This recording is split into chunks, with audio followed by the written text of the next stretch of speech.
Praise the Lord. प्रभु के नाम की स्तुति हो। आज हम पढ़ेंगे उत्पत्ति 42वां अध्याय। जब याकूब ने सुना कि मिस्र में अन्न है, तब उसने अपने पुत्रों से कहा, तुम एक दूसरे का मुँह क्यों देख रहे हो?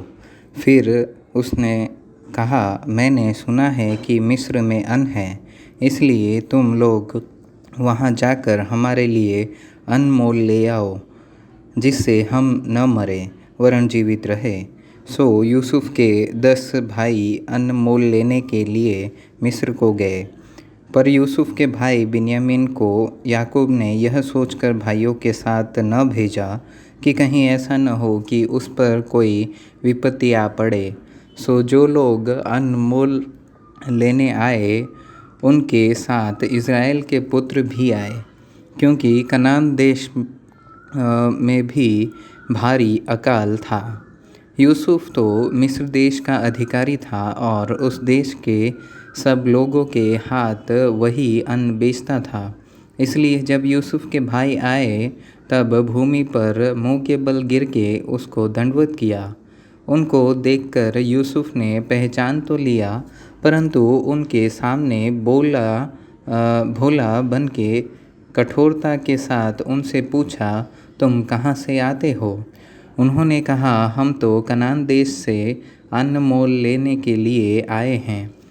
यूसुफ ने तो अपने भाइयों को पहचान लिया, परंतु उन्होंने उसको न पहचाना। तब यूसुफ अपने उन स्वप्नों को स्मरण करके जो उसने उनके विषय में देखे थे, उनसे कहने लगा, तुम भेदिए हो, इस देश की दुर्दशा को देखने के लिए आए हो? उन्होंने उससे कहा, नहीं नहीं, है प्रभु, तेरे दास भोजन वस्तु मोल लेने के लिए आए हैं। हम सब एक ही पिता के पुत्र हैं, हम सीधे मनुष्य हैं, तेरे दास भेदिए नहीं। उसने उनसे कहा, नहीं नहीं, तुम इस देश की दुर्दशा देखने ही को आए हो। उन्होंने कहा, हम तेरे दास 12 भाई हैं और कनान देशवासी एक ही पुरुष के पुत्र हैं, और छोटा इस समय हमारे पिता के पास है और एक जाता रहा। तब उसने उनसे कहा, मैंने तो तुमसे कह दिया कि तुम भेदिए हो, सो इसी रीति से तुम परखे जाओगे। फिरौन के जीवन की शपथ, जब तक तुम्हारा छोटा भाई यहाँ न आए, तब तक तुम यहाँ से न निकलने पाओगे। सो अपने में से एक को भेज दो कि वह तुम्हारे भाई को ले आए, और तुम लोग बंधुआई में रहोगे। इस प्रकार तुम्हारी बातें परखी जाएगी कि तुम में सच्चाई है कि नहीं। यदि सच्चे न ठहरे, तब तो फिरौन के जीवन की शपथ तुम निश्चय ही भेदिए समझे जाओगे। तब उसने उनको 3 दिन तक बंदीगृह में रखा। तीसरे दिन यूसुफ ने उनसे कहा, एक काम करो, तब जीवित रहोगे, क्योंकि मैं परमेश्वर का भय मानता हूँ। यदि तुम सीधे मनुष्य हो तो तुम सब भाइयों में से एक जन इस बंदीगृह में बंधुआ रहे, और तुम अपने घर वालों की भूख बुझाने के लिए अन्न ले जाओ, और अपने छोटे भाई को मेरे पास ले आओ। इस प्रकार तुम्हारी बातें सच्ची ठहरेगी और तुम मार डाले न जाओगे। तब उन्होंने वैसा ही किया। उन्होंने आपस में कहा, निसंदेह हम अपने भाई के विषय में दोषी हैं, क्योंकि जब उसने हमसे गिड़गिड़ा के विनती की, तो भी हमने यह देखकर कि उसका जीवन कैसे संकट में पड़ा है, उसकी न सुनी। इसी कारण हम भी अब इस संकट में पड़े हैं। रूबेन ने उनसे कहा, क्या मैंने तुमसे न कहा था कि लड़के के अपराधी मत बनो? परंतु तुमने न सुना। देखो, अब उसके लहू का पलटा दिया जाता है। यूसुफ की और उनकी बातचीत जो एक दुभाषिया के द्वारा होती थी, इससे उनको मालूम न हुआ कि वह उनकी बोली समझता है। तब वह उनके पास से हटकर रोने लगा। फिर उनके पास लौटकर और उनसे बातचीत करके उनमें से शिमोन को छांट निकाला और उसके सामने बंधुआ हुआ रखा। तब यूसुफ ने आज्ञा दी कि उनके बोरे अन्न से भरो और एक एक जन के बोरे में उसके रुपये को भी रख दो। फिर उनको मार्ग के लिए सीधा दो। सो उनके साथ ऐसा ही किया गया।